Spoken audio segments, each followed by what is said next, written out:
তোমালোকৰ যেটো annual exam হৈ আছে সো মই এখন কুৱেশ্যন পেপাৰ লৈছো বহু ছাত্ৰতে সুধি আছিল যাৰ জেনেৰেল মেথছৰ কুৱেশ্যন পেপাৰখন দিব সেইকাৰণে লৈছো মই ক্লাছ 9 ৰ তোমালোকে জানাই ফুল মাৰ্কস 100 থাকে আৰু 5 মাৰ্ক 30 আৰু টোটাল সময় থাকে 3 ঘণ্টা ছাত্ৰসকল কুৱেশ্যন পেপাৰখন শ্বেয়াৰ কৰাৰ আগতে তোমালোক অৱগত কৰাব বিচাৰো বহু ছাত্ৰই জানে যিসকলে জানে তোমালোকে ভিডিঅ স্কিপ কৰিবা কাৰণ বহুত নাজানিবও পাৰে সেইকাৰণে মই আকৌ ক'বলৈ কৈছো যে আমাৰ অনলাইন টিউচন চলি আছে মানে এডমিশন চলি আছে কোনো ছাত্ৰ যদি জয়েন হ'ব বিচাৰে হ'ব পাৰে আমাৰ 4টাকৈ বিষয় পঢ়ো মেথ সায়েন্স সোশ্যাল সায়েন্স আৰু ইংলিশ গ্ৰামাৰ মেট্ৰিকত ভাল ৰিজাল্ট কৰিবৰ কাৰণে আমি চেষ্টা কৰিম যাতে তোমালোক কৰাব পাৰো তোমালোকেও চেষ্টা কৰিব লাগিব আৰু আমি হেহে অতি সোনকালে আমি ক্লাস স্টাৰ্ট কৰিম আমাৰ 100টা সিট ইতিমধ্যে ভালেখিনি সিট হৈছে আৰু কিবা 15-20টা মান আছে তোমালোক যদি কোনো ছাত্ৰতে জয়েন হ'ব বিচাৰে হ'ব পাৰিব বহুতে ক'ব পাৰে স্যাৰ এইটো ভুৱা নেকি তোমালোকে জানাই যিসকল আগৰ পৰা জড়িত হৈ আছে আমি প্ৰত্যেক বছৰে অনুষ্ঠানো আমি পালন কৰো বাৰ্ষিক অনুষ্ঠান এইবাৰো আমি পালন কৰিছো য'ত আমাৰ উপস্থিত থাকিব অসমৰ জনপ্ৰিয় শিল্পী বুলবুল চুনকে আদি কৰি ইউটিউবাৰ সকল থাকিব গতিকে তোমালোকে নিশ্চিন্ত থাকা যিসকলে আগতে জয়েন হোৱা নাই প্ৰথম চাইছা আমাৰ ক্লাস কোনো ফেক নহয় ৰিয়েল ক্লাস হ'ব আমাৰ হৈ আছে গতিকে ক'ব পাৰে কিয়নো বহু ছাত্ৰ এতিয়া তেনেকুৱা সন্মুখীন হয় পইচা দিয়াৰ পিছত ক্লাস নকৰে তেনেকুৱা হয় কিন্তু আমাক বিশ্বাস কৰিব পৰা কাৰণ আমি প্ৰত্যেক বছৰে অধিৱেশনৰ পৰা আদি কৰি সকলোখিনি পালন কৰি আহো আৰু আমাৰ এটা ডাঙৰ এইটো আগৰ পৰা যেটো আমি ক্লাস কৰি আছো আমি 4 বছৰ মানৰ পৰা ক্লাস হৈ আছে গতিকে তোমালোকে চিন্তা কৰিব নালাগে পেমেন্টটো দিয়াৰ পিছত আমি ক্লাস নাপাম নেকি গতিকে যিসকল ছাত্ৰতে ইচ্ছুক হয় তোমালোকে হোৱাটছএপ নম্বৰ SMS কৰি তোমালোকে জয়েন হ'ব পাৰিবা প্ৰথম আমি জাস্ট প্ৰশ্নখিনি তোমালোকক শ্বেয়াৰ কৰিছো এনসাৰখিনি চেষ্টা কৰিবা ইতিমধ্যে মই মেথছৰ ভালেখন কুৱেশ্যন পেপাৰৰ এনসাৰ কৰি দিছো ইয়াত তোমালোকে জানা 1 নম্বৰকে 45টা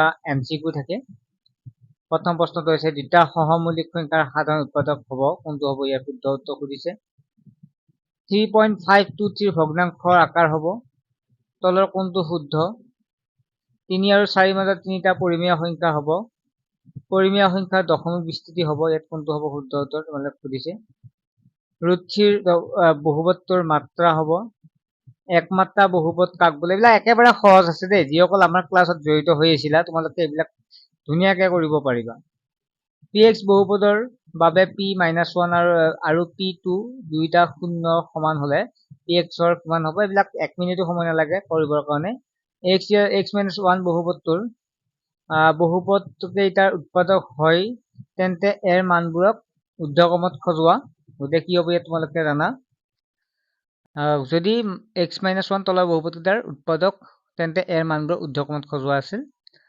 ইয়াত তোমালোক কোনটো হ'ব সুধিছে নেক্সট 10 নম্বৰ তলৰ কোনটো বিন্দু x অক্ষৰ ওপৰ ফালে থাকে তাৰ পিছত লেখৰ পৰা p বিন্দুটোৰ স্থানাংক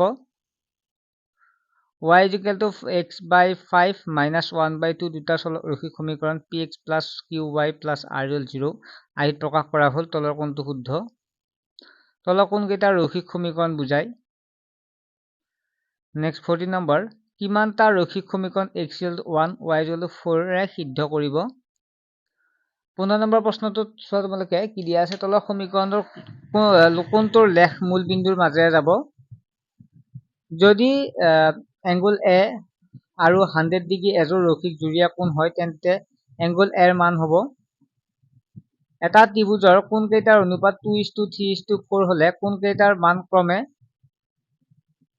তাৰ পিছত দিয়া আছে চিত্ৰ l প্যাৰেলাল m তেন্তে x ৰ মান কিমান হ'ব খুদিছে এইবিলাক পঢ়াইছো তোমালোকক 19 নম্বৰ প্ৰশ্ন চিত্ৰ ABCD এটা বৰ্গ আৰু DPC এটা সমবাহু ত্ৰিভুজ তেন্তে এংগল PBC ৰ মান হ'ব 20 নম্বৰ প্ৰশ্নটো আছে ABCD সমান্তৰিক কৰ্ণডালে O বিন্দুত ছেদ কৰিছে যদি angle BOC 90 degree BDC 50 degree তেন্তে এংগল OAB ৰ মান কিমান হ'ব খুদিছে ইয়াত অপচন দিয়া আছে 40 55 63 আৰু 75 ডিগ্ৰী ABCD ৰম্বাসৰ AB সমান AC হলে এংগল ABC ৰ মান কিমান হ'ব চিত্ৰত ABCD সমান্তৰিকৰ কালি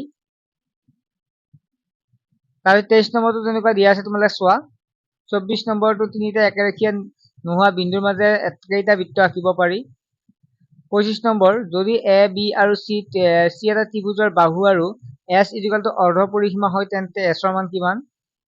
এটা সমবাহু ত্ৰিভুজৰ কালি √3 সেন্টিমিটাৰ স্কয়াৰ হলে ত্ৰিভুজটোৰ বাহু দৈৰ্ঘ্য হ'ব 1.2 মিটাৰ। দাঁতিৰ ঘনক এটাৰ পৰা মুঠ পৃষ্ঠকালি 5400 বৰ্গ সেন্টিমিটাৰ হোৱা কিমানটা ঘনক সাজিব পাৰি? 96 সেন্টিমিটাৰ স্কয়াৰ পৃষ্ঠকালি বিশিষ্ট ঘনক এটাৰ আয়তন হ'ব। এটা স্তম্ভলেখৰ প্ৰতিটো শ্ৰেণী আয়তাকাৰ ভূমি হ'ব। আৰু তলত উল্লেখ কৰা গোটা আকৃতিবোৰক পৃষ্ঠৰ সংখ্যাৰ হিচাপত ক্ৰমত সজোৱা। তাৰপিছত নেক্সট দি আছে কোনো এটা পৰীক্ষাৰ শিক্ষাৰ্থীসকলে পোৱা নম্বৰ তালিকাত দিয়া ধৰণৰ উক্ত তথ্যৰ পৰিসৰ হ'ব 0, 10, 10, 20, 20, 30 শ্ৰেণী অন্তৰালৰ ক্ষেত্ৰত 20টা 20টো কোনটো অন্তৰালত থাকিব? দুটা সন্তান থকা 11টা পৰিয়ালক যাদৃচ্ছিকভাৱে বাছনি কৰা হৈছিল আৰু তলত দিয়া তথ্যসমূহ লিপিবদ্ধ কৰা হৈছিল। ইয়াত তোমালোকে এইবিলাক সহজে পৰিছে, তোমালোকৰ 14 নম্বৰ চেপ্টাৰতে আছে। তাৰপিছত 34 নম্বৰ দিয়া আছে কোনো এটা প্ৰচেষ্টাৰ সৈতে জড়িত কোনো এটা ঘটনাৰ সম্ভাৱিতা সদায় কিমান হ'ব সুধিছে। তাৰপিছত 35 নম্বৰ চাবা তোমালোকে 36 তেনেকৈ দিয়া আছে, মই পঢ়ি থকা নাই, এয়া দীঘল হ'ব। তাৰপিছত 37 নম্বৰ আৰু এইবিলাক 36 নম্বৰ নিচিনা প্ৰশ্ন প্ৰায় মেট্ৰিকত আহে, গতিকে তোমালোকে এতিয়াৰ পৰা প্ৰস্তুত হ'ব লাগিব। 37 এইবিলাক মেট্ৰিকৰ ওপৰত মানে মেট্ৰিকত তেনেকুৱা প্ৰশ্ন তেনেকুৱা কিছু মিল কৰি কাটিছে যাতে তোমালোকৰ সুবিধা হয়। তাৰপিছত নিৰ্দেশনা আৰু কাৰণ দিয়া আছে, চাই লোৱা তোমালোকে। 38 নম্বৰ তেনেকুৱাকে দিয়া আছে আৰু এনেকুৱা প্ৰশ্ন মেট্ৰিকত ভালেখিনি আহে, তোমালোকে মেট্ৰিকৰ প্ৰশ্ন চোৱাত তেতিয়া গম পাবা। এইকাৰণে একে চিষ্টেমতে প্ৰশ্নখন কাটিছে, ষ্টেণ্ডাৰ্ড প্ৰশ্ন। তাৰপিছত দেখা পাইছে তোমালোকে 42 নম্বৰ দিয়া আছে একে নিচিনা প্ৰশ্ন, 43 দিয়া আছে, 44 তোমালোকে চাই লোৱা, 39। অকে, তাৰপিছত আহিল সেকশন বি খ শাখা, য'ত আমাক দিয়া আছে টকাত 4টাকৈ নেমু কিনি 20% লাভত বিক্ৰী কৰিলে এটা নেমুৰ বিক্ৰীৰ মূল্য কিমান হ'ব? এইবিলাক মই কমন কৈছিলো তোমালোকক।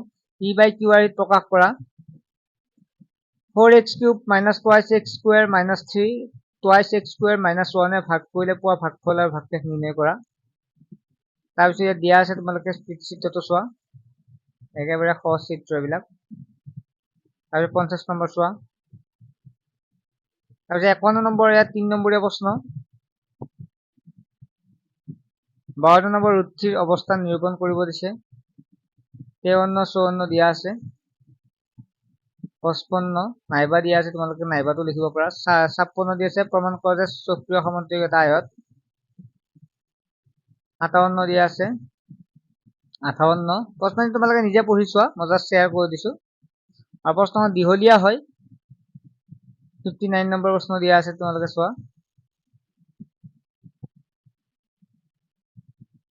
সেকশন ডি য'ত 4 নম্বৰ আছে।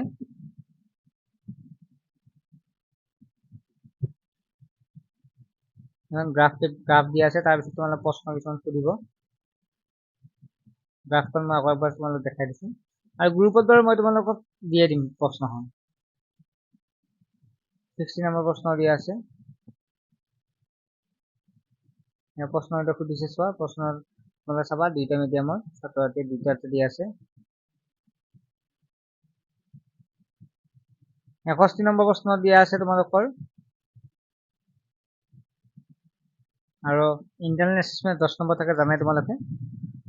এখন ষ্টেণ্ডাৰ্ড কুৱেশ্যন পেপাৰ, তোমালোকে নিশ্চয় কুৱেশ্যন পেপাৰখন তোমালোকে চালা আৰু পাৰিছা আৰু এনেকুৱা প্ৰশ্ন তোমালোকৰ এনে ধৰণৰ প্ৰশ্ন মেট্ৰিকত থাকে, গতিকে চিন্তা কৰিব নালাগে। ঠিক আছে, বাই।